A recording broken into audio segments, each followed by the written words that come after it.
নিজের দেশকে নিজে যদি ঠিক না করি, বাইরে থেকে তো কেউ এসে আমাদেরকে করে দিবে না। দেশটা যেহেতু আমাদের সকলের, এই দেশটার তো আমাদেরকে যত্ন করতে হবে। এই যে দেখেন খালটা, এই আমার সামনে ওইখানে একটা প্লাস্টিকের বোতল পড়ে আছে, তারপরে এখানে একটা প্লাস্টিকের বোতল পড়ে আছে। এই যে পত্রপত্রিকা খুললে আমরা দেখি বিভিন্ন জায়গায়, এই যে বর্ষার সময় এখন আমরা কি দেখি, বিভিন্ন জায়গায় পানি জমা হয়ে যাচ্ছে, হচ্ছে না?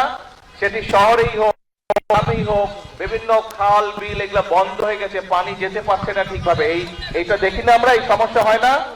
তো এখন এই যে সব জায়গায় যদি আমরা ময়লা ফেলি, আবর্জনা ফেলি, তাহলে এই খাল বিল সব ময়লা হয়ে যাবে, খাল বিল সব বন্ধ হয়ে যাবে। এবং খাল বিল যদি বন্ধ হয়ে যায়, এই খালটি যদি চালু থাকে, এই খালে যদি পানি প্রবাহিত করে, উপকারটা কাদের হবে? এই এলাকার মানুষের হবে। অর্থাৎ সারা দেশের খাল বিল যদি ঠিকঠাক থাকে, তাহলে বন্যার সময় যেরকম ক্ষতি কম হবে, পানি যেমন খালের মধ্যে থাকবে, ঘরে বাড়িতে কম ঢুকবে, একইভাবে খালের পানিও পরিষ্কার থাকবে।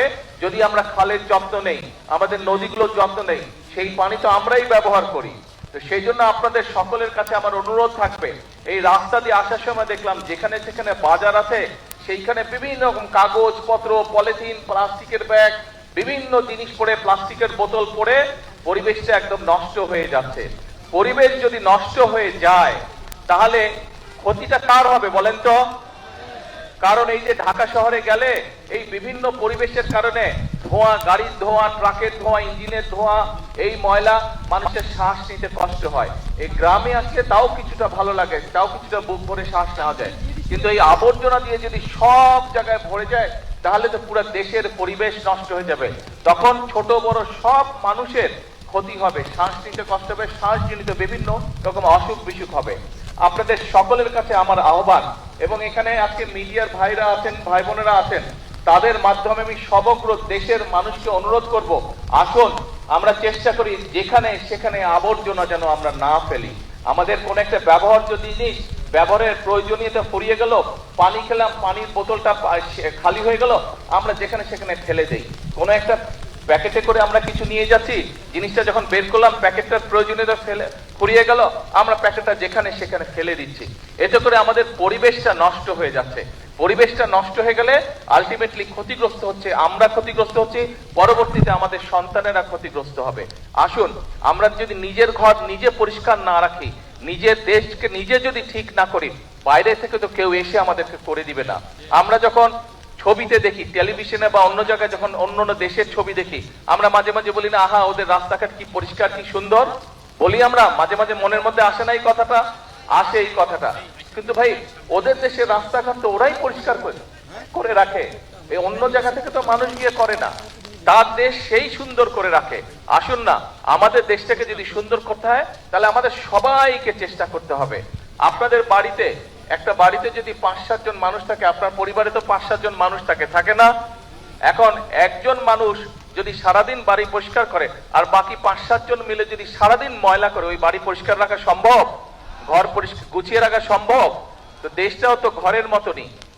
কয়েকজন যদি শুধু পরিষ্কার করে, এই যারা সরকারি, যাদের দায়িত্ব পরিষ্কার, তারাই শুধু পরিষ্কার করে, সবাই মিলে যদি শুধু ময়লা করতে থাকে, তাহলে তো পরিষ্কার রাখা সম্ভব হবে না। আমাদের সকলকে মিলে পরিষ্কার করতে হবে। যেখানে ময়লা ফেলার জায়গা, সেই ময়লাটা সেখানেই ফেলতে হবে। আমরা যদি চারিদিকে ছড়িয়ে ছিটিয়ে ময়লা ফেলি, একদিকে যেরকম দেখতে খারাপ লাগবে। আপনারা তো বাসে করে বিভিন্ন জায়গায় যান না? বরিশাল সদরে যান, ঢাকায় যাচ্ছেন, বিভিন্ন জায়গায় যাচ্ছেন, বাসে করে যখন যাবেন দেখবেন যেখানে বাজার ঘাট, দোকানপাট আছে, সেখানে ময়লা দিয়ে ভরা, সেখানে বিভিন্ন রকম আবর্জনা দিয়ে ভরা। ময়লা দেখতে কারো ভালো লাগে? তো ময়লা হলে কি হয়, পরিবেশটা ময়লা হয়ে যায়, দেখতেও ভালো লাগে না, দেখতেও ভালো লাগে না। তাহলে আসুন আমাদের দেশের যত্ন আমাদেরকে নিতে হবে, আমাদের দেশকে গড়ে তুলতে হবে আমাদেরকে। আমরা সবাই মিলে চেষ্টা করি, আমরা সবাই মিলে যদি সচেতন হই, তাহলে আমরা আমাদের পরিবেশটা সুন্দর করতে পারবো। আমরা যদি আমাদের পরিবেশটা সুন্দর করতে পারি, আমাদের ভবিষ্যৎ বংশধররা একটা সুন্দর জায়গায় থাকতে পারবে। আমরা এইভাবে, এই যে খালের মধ্যে প্রয়োজন শেষ হয়ে গেছে, প্লাস্টিকের বোতল ফেলে দিয়ে গেছে, ওখানে আরেকটা প্লাস্টিকের পানির বোতল ফেলে দিয়ে গেছে, বিভিন্ন জায়গায় দেখবেন যে পলিথিন ফেলে দিয়ে গেছে, কাগজ ফেলে দিয়ে গেছে, ওই যে ওখানে খুব সম্ভব একটা সিগারেটের প্যাকেট পড়ে আছে। আসুন আজকে থেকে আমরা চেষ্টা করি, আমরা যত্র তত্র ময়লা ফেলবো না। আমরা যত্রতত্র যেখানে সেখানে এই ধরনের জিনিসপত্র, প্লাস্টিকের বোতল, পলিথিনের ব্যাগ, আমরা এই সিগারেটের প্যাকেট এগুলা যত্রতত্র ফেলবো না। যদি শেষ হয়ে যায়, যদি ফেলে দেওয়ার প্রয়োজন হয়, আমরা ধরে রাখবো, যখন একটি নির্দিষ্ট ময়লা ফেলার জায়গা পাবো আমরা সেইখানেই সেটি ফেলে দিব। আমরা কি এই প্রতিজ্ঞাটা করতে পারি, এই চেষ্টাটা করতে পারি কি ভাই? এই চেষ্টাটা আমরা করতে পারি? খুব কাজা। আমার পকেটে যদি হাত দেন, এই দেখেন টিস্যু বের হবে আমার পকেট থেকে। এই টিস্যু একটু আগে আমি যে মাটি নিয়ে হাত ধুয়ে, এখন এখানে তো টিস্যুটা ফেললে, তাহলে তো আমি আপনাদের যা বলছি আমি নিজেই সেটা মানলাম না। সেই জন্য ছোটবেলা থেকে আমি অভ্যাস করে নিচ্ছি, যখন আমি টিস্যু ব্যবহার করে আমি আমার পকেটের মধ্যে রেখে দিই টিস্যুটা। আমার যে কোনো প্যান্টের পকেটে হাত দিলেই দেখা যাবে টিস্যু বের হয়ে আসতেছে। সারাদিনে সব টিস্যু গিয়ে প্যান্টের পকেটে জমা হয়। রাত্রে যখন বাসায় যাই, আমি রাত্রে বাসায় গিয়ে ডাস্টবিনের মধ্যে বা যেখানে ময়লা ফেলার জায়গা সেখানে আমি টিস্যুগুলো নিয়ে ফেলে দিই, সারাদিনের ব্যবহৃত টিস্যু। কাজেই আমি এই কাজটি চেষ্টা করেছি, আমি আস্তে আস্তে আমার মধ্যে এই অভ্যাসটা গড়ে তুলতে সক্ষম হয়েছি। আমরা যদি সকলে মিলে চেষ্টা করি, আজকে থেকে এই অভ্যাসটা আমরা সকলে মিলে তৈরি করতে পারবো। এবং এই অভ্যাসটা যদি আমরা প্রত্যেকটা মানুষ, এই দেশের প্রতিটি মানুষ যদি আমরা এই অভ্যাসটি গড়ে তুলতে পারি, তাহলে আমরা একটা সুন্দর পরিষ্কার একটি দেশ গড়ে তুলতে পারবো, যেই দেশের পরিবেশটা সুন্দর হবে, যেই দেশটি দেখে সবাই প্রশংসা করবে। নিজের দেশের মানুষ যেমন প্রশংসা করবে, একইভাবে বিদেশ থেকে যারা আসবে তারাও বলবে যে বাংলাদেশ একটি পরিষ্কার দেশ, বাংলাদেশ একটি সুন্দর দেশ, বাংলাদেশের মানুষ তাদের নিজেদের দেশটাকে গুছিয়ে রেখেছে, পরিচ্ছন্ন করে রেখেছে। প্রিয় ভাই বোনেরা, আজকে আপনাদের সামনে আমি কোনো রাজনৈতিক বক্তব্য দিলাম না, কারণ রাজনৈতিক বক্তব্য থেকে নিজের দেশের জন্য ভালো কিছু করাটা অনেক অনেক অনেক গুরুত্বপূর্ণ। আমি মনে করি এই যেই কথাটি আমি বলেছি, এই কথাটি, এই কাজটি যদি আমরা করতে পারি, এটি দেশের জন্য অনেক বড় গুরুত্বপূর্ণ। এটি দেশের জন্য বর্তমানে এবং ভবিষ্যতে বাংলাদেশের ভবিষ্যৎ প্রজন্মদের জন্য একটি সুন্দর সুস্থ দেশ গড়ে তুলতে আমাদেরকে সাহায্য করবে। আসুন আজকে এই বৃক্ষরোপণের দিনে, আজকের এই কর্মসূচির দিনে আমরা সকলে মিলে প্রতিজ্ঞা করি যে আমরা আমাদের স্ব অবস্থান থেকে প্রত্যেকটি মানুষ যতটুকু সম্ভব হবে আমরা চেষ্টা করব আমাদের আশেপাশের পরিবেশের প্রতি আমরা যত্ন নিব।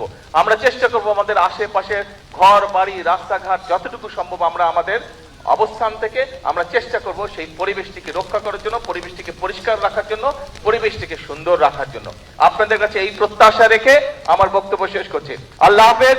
বাংলাদেশ জিন্দাবাদ। বাংলাদেশ জাতীয়তাবাদী দল জিন্দাবাদ। আসসালামু আলাইকুম।